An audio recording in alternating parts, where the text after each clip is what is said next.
En el nombre del Padre, y del Hijo, y del Espíritu Santo. Amén. Ave María Purísima, sin pecado concebida.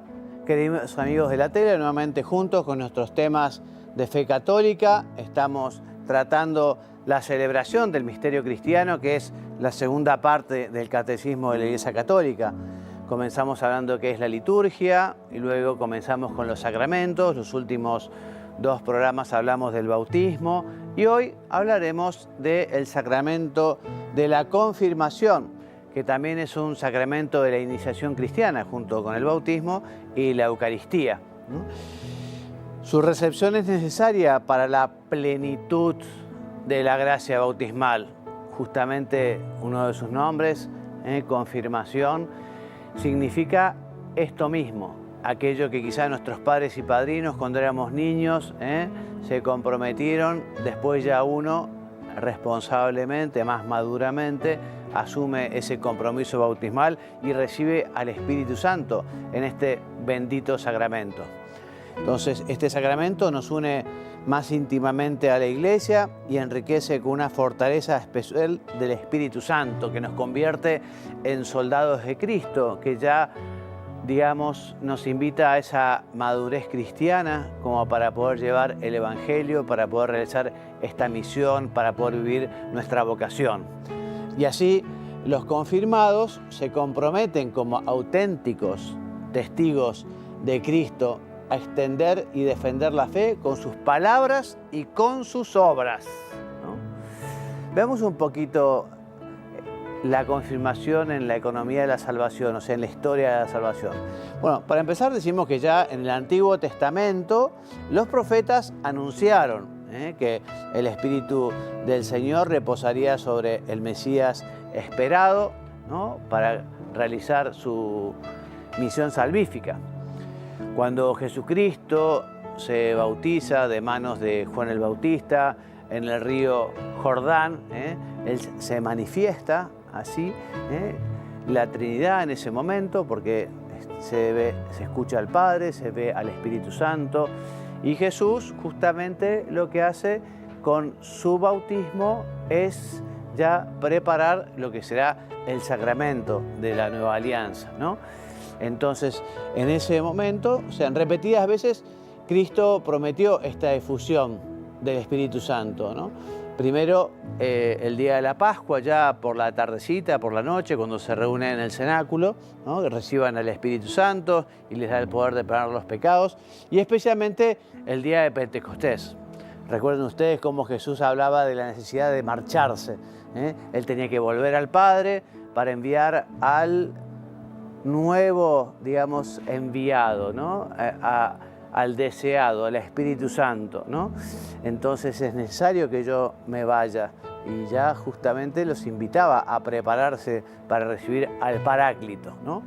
Bueno, y una vez que los apóstoles recibieron al Espíritu Santo, ya ellos ya salen a cumplir esa misión que Jesús les había dado, ¿no? Vayan por todo el mundo, prediquen el Evangelio y bauticen.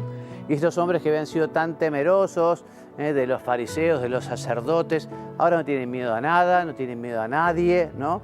Dicen con toda claridad que hay que obedecer antes a Dios que a los hombres, no tienen miedo a la cárcel, no tienen miedo a la tortura, y allí van, ¿no?, a predicar esta buena nueva de Jesucristo, ¿no? Y bueno, y todos los que van creyendo en la predicación apostólica se hacen bautizar y reciben también el don del Espíritu Santo. En la celebración de la confirmación, para significar el don del Espíritu Santo, se añadió a la imposición de las manos, cuando se ponen las manos así sobre la cabeza, se añadió la unción con el óleo perfumado o crisma, que se bendice el día jueves de la Semana Santa, ¿no?, en la misa crismal. De hecho, nosotros los cristianos nos llamamos como Cristo, ungidos, eso quiere decir cristiano, ¿no? Ungidos. Tiene su origen en el nombre de Cristo, al que Dios lo ungió con el Espíritu Santo, ¿no? Ustedes saben que en la liturgia oriental se llama a este sacramento crismación, o sea, la unción con el crisma, o también llamado mirón, que significa crisma. Y en Occidente tiene el nombre de confirmación, ¿no? Porque sugiere que este sacramento confirma, como te decía, ¿no?, el bautismo y robustece la gracia bautismal. Veamos dos tradiciones en la Iglesia que cambian un poquito en Oriente y en Occidente, ¿no? En los primeros siglos, como muchos se bautizaban ya de mayores, la confirmación se realiza junto con el bautismo al principio. En Occidente después, con el deseo de reservar al obispo el acto de conferir la plenitud del bautismo, se estableció la separación temporal de ambos sacramentos. Incluso cuando se bautiza un niño, ¿no?, más adelante se recibe la confirmación. En cambio, en Oriente se ha conservado la unión de los dos sacramentos que reciben incluso los niños. Los niños reciben los tres sacramentos de la iniciación cristiana: el bautismo, la confirmación y también la Eucaristía, ¿no? Y por eso el ministro ordinario de la confirmación en Oriente puede ser cualquier presbítero o el presbítero que bautiza. En cambio, ya veremos, en Occidente es el obispo quien habitualmente es el ministro ordinario del sacramento de la confirmación, ¿no? El presbítero en Oriente lo realiza justamente con el mirón consagrado por el obispo. De alguna manera el obispo se hace presente a través del crisma o del mirón. Entonces, en cambio en Oriente también se destaca más la unidad de la iniciación cristiana. Y en cambio en la Iglesia Latina se expresa más la comunión del nuevo cristiano con su obispo, ¿no? Veamos un poco los signos. Recordemos que todos los sacramentos son signos sensibles y eficaces de la gracia, ¿no? Bueno, el signo de la unción, ¿no? Bueno, entonces, este es un simbolismo bíblico, antiguo, que posee muchas y diversas significaciones. Por ejemplo, el aceite es signo de abundancia, de alegría. También el aceite es signo de purificación, por ejemplo, que se realiza antes y después del baño. También es un signo de agilidad. Los atletas, los gladiadores eran ungidos con aceite para poder justamente también zafar del enemigo, ¿no? También es signo de curación, pues suaviza las contusiones y las heridas. Y el ungido irradia la belleza de la santidad y de la fuerza, ¿no? Todas estas significaciones de la unción con aceite se encuentran en la vida sacramental.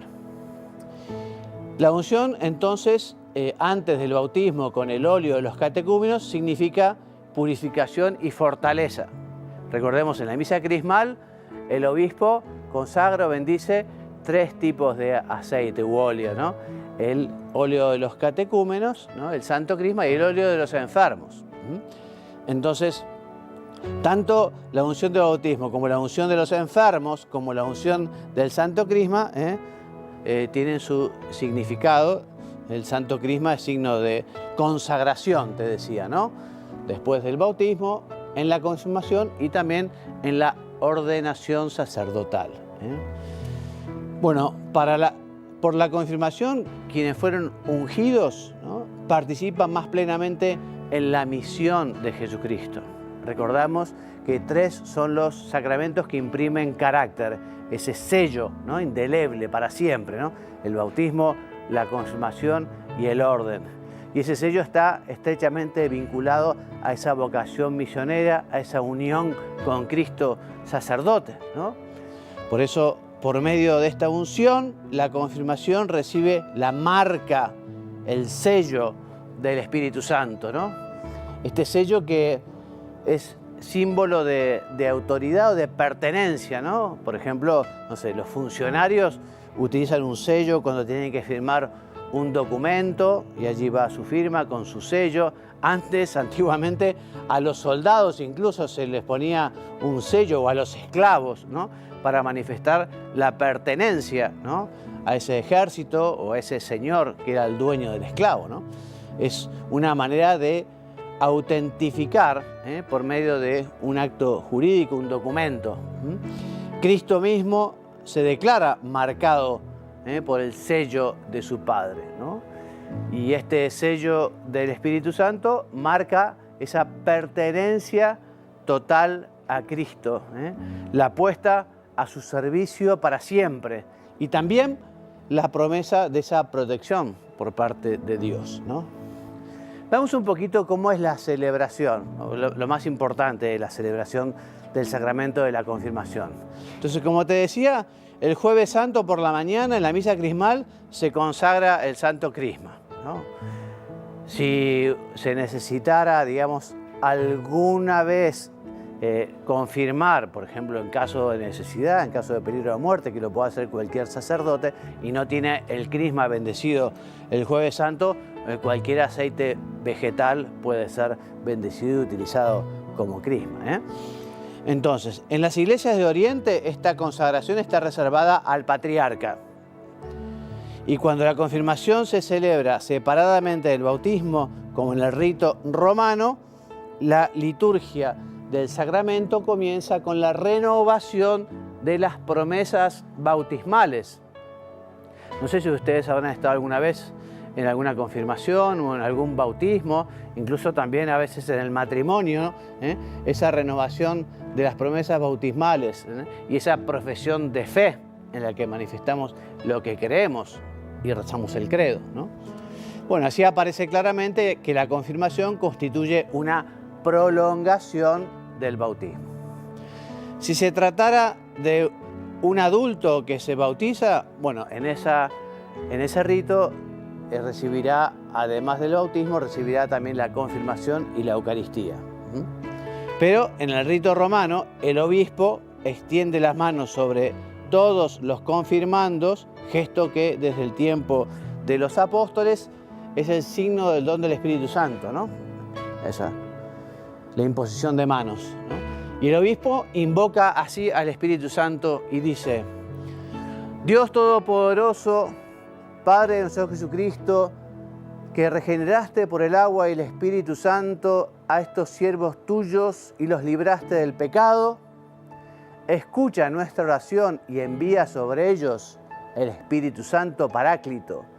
Llénalos del espíritu de sabiduría y de inteligencia, de espíritu de consejo y de fortaleza, de espíritu de ciencia y de piedad, y cólmalos del espíritu de tu santo temor. Por Jesucristo nuestro Señor. Amén. Entonces aquí encontramos enumerados los 7 dones del Espíritu Santo, ¿no? Bueno, a este rito esencial del sacramento, en el rito latino, se agregan las palabras que dice el obispo: recibe por esta señal el don del Espíritu Santo, las palabras de la forma.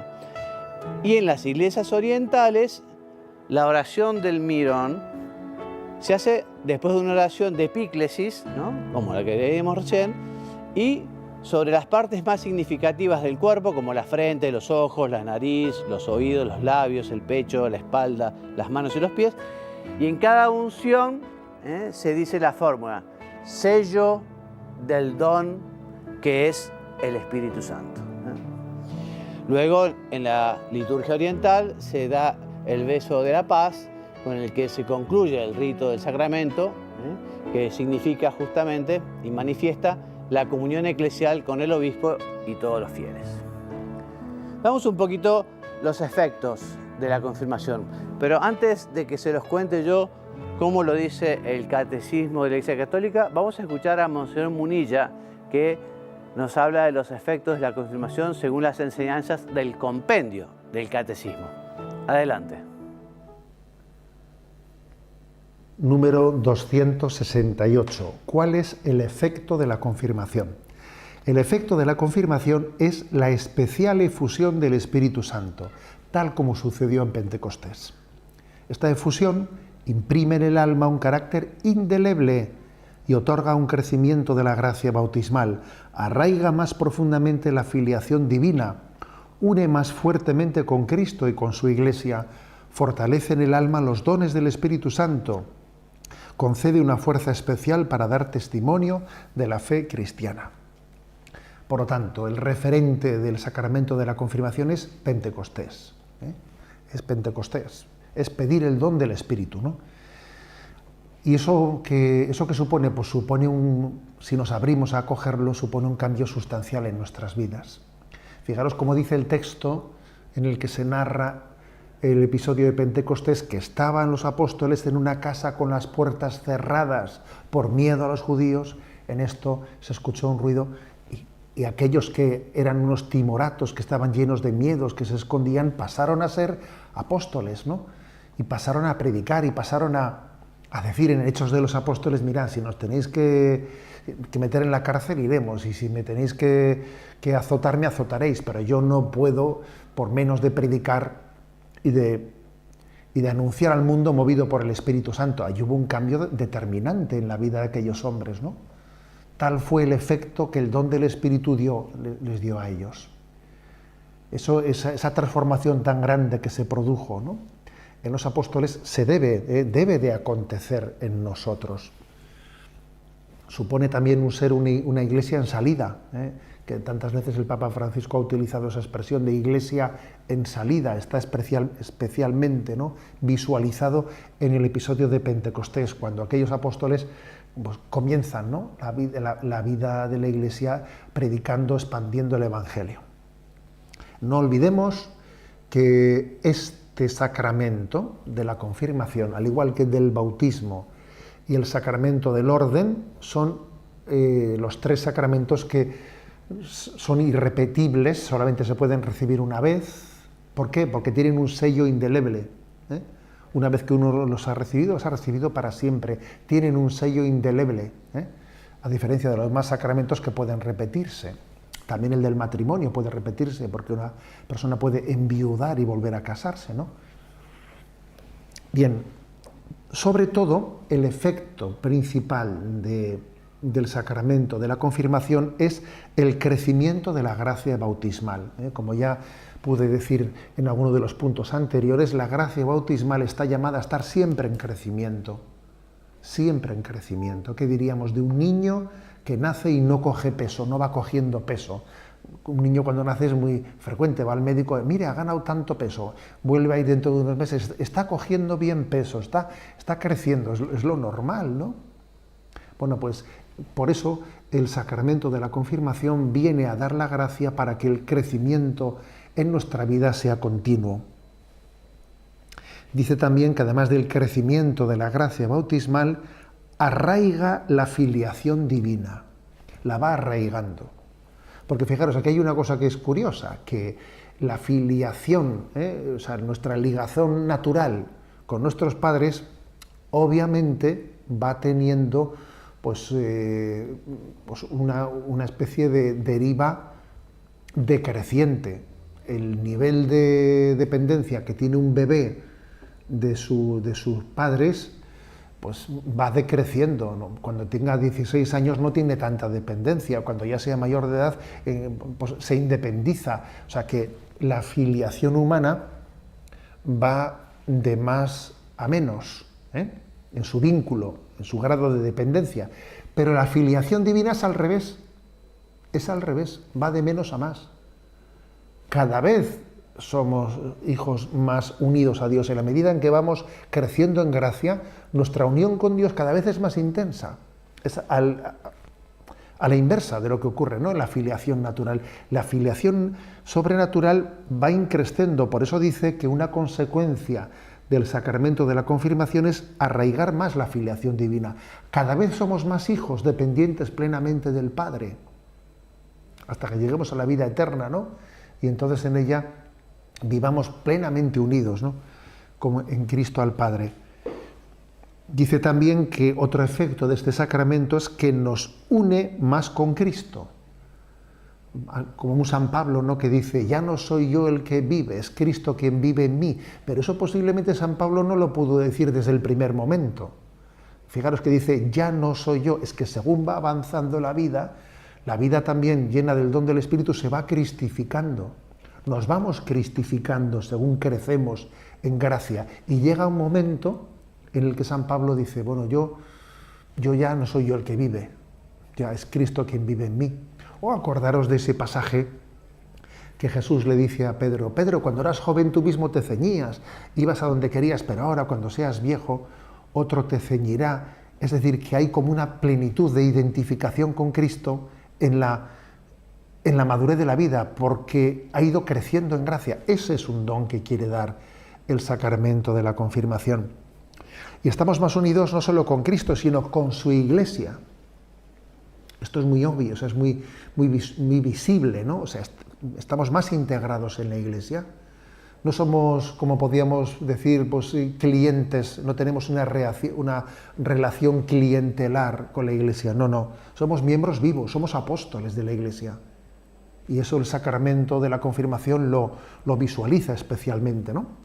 ¿Os acordáis que cuando explicábamos cuáles son los ritos del sacramento de la confirmación, decíamos cómo después de haber ya crismado, el obispo da un abrazo, ¿no? Le da un gesto de paz a ese que ha confirmado, pues, o le da pues una caricia en su rostro, o un abrazo, un gesto de paz, como diciendo, has sido plenamente, ¿no? Ya eras miembro de la Iglesia por el bautismo, pero has sido constituido apóstol, apóstol, en este momento del sacramento de la confirmación. Otro de los frutos del sacramento de la confirmación es fortalecernos con los dones del Espíritu Santo. 7 son los dones del Espíritu Santo. Tendremos ocasión de desarrollarlo en algún otro punto posterior. Y finalmente, darnos la fuerza para poder dar testimonio. Esta es la clave, esto es lo que es verdaderamente, pues, patente en los apóstoles, que a partir de ese día de Pentecostés recibieron la gracia para ser testigos del resucitado. Bien, entonces continuamos, ¿no?, con los efectos del sacramento de la confirmación. Entonces, el efecto más importante, digamos, es justamente la efusión especial del Espíritu Santo, como fue concedida a los apóstoles el día de Pentecostés. Entonces, este sacramento confiere crecimiento y profundidad en la gracia bautismal, y así nos introduce en la filiación divina que nos hace decir Abba, Padre. Tratar a Dios, nuestro Padre, con cercanía, con cariño, con amor, ya mucho más unido a Jesucristo. También nos aumenta los dones del Espíritu Santo y hace más perfecto el vínculo con la Iglesia. También ese sacramento concede una fuerza especial del Espíritu Santo para difundir y defender la fe mediante la palabra o mediante las palabras y las obras, ¿no? Ya nos convertimos en soldados de Cristo. Ya vamos a ver cómo la mayoría de edad en el ámbito, digamos, de la espiritualidad sacramental no tiene, digamos, relación directa con la edad, digamos, la edad que uno tiene en su vida, digamos, no sé cómo decirlo, en su DNI, Documento Nacional de Identidad, ¿no? O sea que justamente también a veces las personas dicen, bueno, pero vamos a dejar para más tarde el sacramento de la confirmación, cuando ya sea maduro, cuando sea... Y la verdad es que nunca seremos totalmente maduros para recibir el sacramento de la confirmación. La madurez que se pide justamente es, digamos, esa madurez como para saber qué sacramento estamos recibiendo, ¿no? Y también de tomar ese compromiso ya por parte nuestra. Son las conferencias episcopales en los diversos países los que fijan la edad. Ya decía, en la Iglesia Latina, habitualmente entre los 9 y los 15 años, aunque también se puede recibir en la mayoría de edad. Bien, entonces nos convertimos en verdaderos testigos, en verdaderos soldados de Cristo, para confesar valientemente el nombre del Señor y para no sentir jamás vergüenza de la cruz. San Ambrosio nos habla aquí en este texto que les voy a leer justamente de los dones del Espíritu Santo, y dice y reza el obispo: recuerda pues que has recibido el signo espiritual, el espíritu de sabiduría y de inteligencia, el espíritu de consejo y de fortaleza, el espíritu de conocimiento y de piedad, el espíritu de temor santo, y guarda lo que has recibido. Dios Padre te ha marcado con su signo. Cristo Señor te ha confirmado y ha puesto en tu corazón la prenda del Espíritu. Decíamos que este sacramento imprime carácter, ¿no? Por eso también se recibe una sola vez. Ese carácter perfecciona, lo repetimos, ese sacerdocio común que tenemos todos los bautizados, ¿no? Bueno, ¿quién puede recibir este sacramento? Entonces, todo bautizado no confirmado puede y debe recibir el sacramento de la confirmación. O sea que los fieles tienen la obligación de recibir este sacramento en el tiempo oportuno. Igual, sin la Eucaristía, sin la confirmación y la Eucaristía, el sacramento del bautismo es válido y eficaz, pero la iniciación cristiana queda incompleta. Te decía también, la costumbre latina desde hace siglos indica la edad del uso de razón, o sea, hacia los 6, 7 años, como punto de referencia para recibir la confirmación. Pero, te vuelvo a repetir, cada conferencia episcopal establece la edad para recibir el sacramento en su territorio. En peligro de muerte, se debe confirmar a los niños, aunque no hayan alcanzado el uso de razón. Y aquí está lo que yo te decía. Cuando se habla de la confirmación, se habla del sacramento de la madurez cristiana. Sin embargo, no hay que confundir la edad adulta de la fe con la edad adulta del crecimiento natural. Aquí está muy bien dicho, ¿no? Ni olvidar que la gracia bautismal es una gracia de elección gratuita e inmerecida que no necesita una ratificación para hacerse efectiva. A mí en lo personal, me parece muy oportuno que los chicos lleguen a la adolescencia con el Espíritu Santo puesto, digamos, ¿no? Que lleguen a la adolescencia con el sacramento de la confirmación, porque justamente la adolescencia es un tiempo de cierta turbulencia, ese periodo de crecimiento, así que si ya tiene el Espíritu Santo seguramente podrá afrontarlo con más gracia de Dios, ¿no? Entonces, la preparación para la confirmación debe tener como meta conducir al cristiano a una unión más íntima con Cristo, a una familiaridad más viva con el Espíritu Santo y con su acción, sus dones y sus llamadas, a fin de poder asumir mejor las responsabilidades apostólicas de la vida cristiana.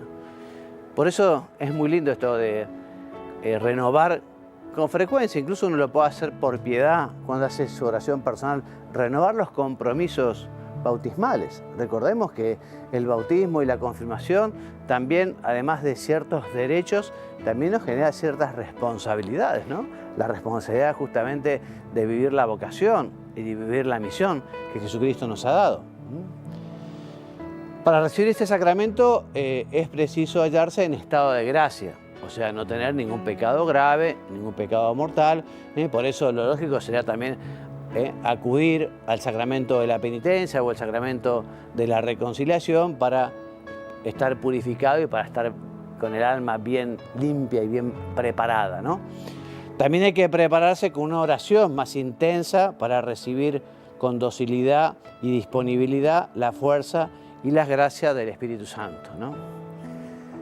Saben ustedes que es conveniente que el padrino o la madrina de la confirmación sea el mismo padrino o madrina del bautismo, sea la misma persona, porque justamente, como te decía, es una continuación del bautismo, ¿no?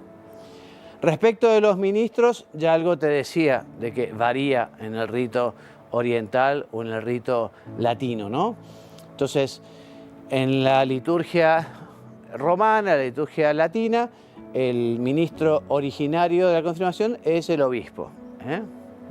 Pero como te decía, en Oriente ordinariamente es el presbítero el que bautiza, quien también confiere inmediatamente la confirmación en la misma celebración, ¿no?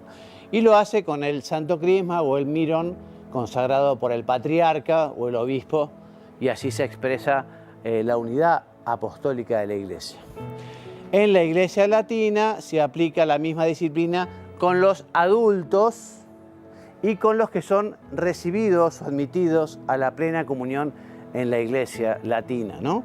En la Iglesia romana, en la Iglesia de Cristo, o sea, personas que han sido bautizadas, pero en una iglesia, digamos, no plenamente unida a la Iglesia del Papa, ¿no? Como las iglesias protestantes, luteranas o anglicanas. Bien. Ahora, en el rito latino, el ministro ordinario de la confirmación es el obispo, ¿eh? Y en caso de necesidad, el obispo puede conceder a presbíteros la facultad de administrarlo. Es algo que suele suceder muchas veces, ¿no? Porque cuando la diócesis es grande, cuando las parroquias son numerosas, y bueno, el obispo le es difícil poder llegar a realizar todas las confirmaciones de la diócesis, ¿no? Entonces muchas veces lo puede delegar, ¿no? Al párroco puntualmente o quizá a otras personas, digamos a otros sacerdotes, que lo realicen de una manera continua en las parroquias, ¿no? Si un cristiano está en peligro de muerte, te lo decía, cualquier presbítero puede darle la confirmación. Bueno, vamos a aprovechar para hacer una reflexión final, ¿no? Quizá algunos de ustedes, de los que nos escucha, no recibió el sacramento de la confirmación, porque, bueno, de chico recibió el bautismo, después se preparó para la primera comunión, pero después no continuó con la catequesis. Bueno, nunca es tarde, ¿eh? Nunca es tarde. Y el Papa justamente nos anima a los sacerdotes a facilitar los sacramentos, a no poner barreras a los sacramentos, ¿no? Entonces, si no recibiste la confirmación, y averigua en tu parroquia, fíjate, ¿no? Si podés hablar con la secretaria parroquial y preguntar, ¿no? Además, es necesario el sacramento de la confirmación para el matrimonio. Es verdad que el derecho a casarse, el ius matrimoni, digamos, es superior a la obligación de confirmarse, pero es sumamente conveniente que la persona que va a casarse reciba la confirmación. Y de hecho, muchas veces, justamente, la preparación para el matrimonio es una oportunidad para también recibir o prepararse para la confirmación. Así que bueno, le damos gracias al Señor y le damos gracias al Espíritu Santo que nos llena de su amor y de su fuerza, y vamos hoy también nosotros a renovar nuestro compromiso bautismal para vivir con mucha fe, con mucha esperanza, con mucha alegría nuestra vocación y nuestra misión. Que Dios te bendiga y te haga muy santo. Amén. Hasta la semana que viene, si Dios quiere.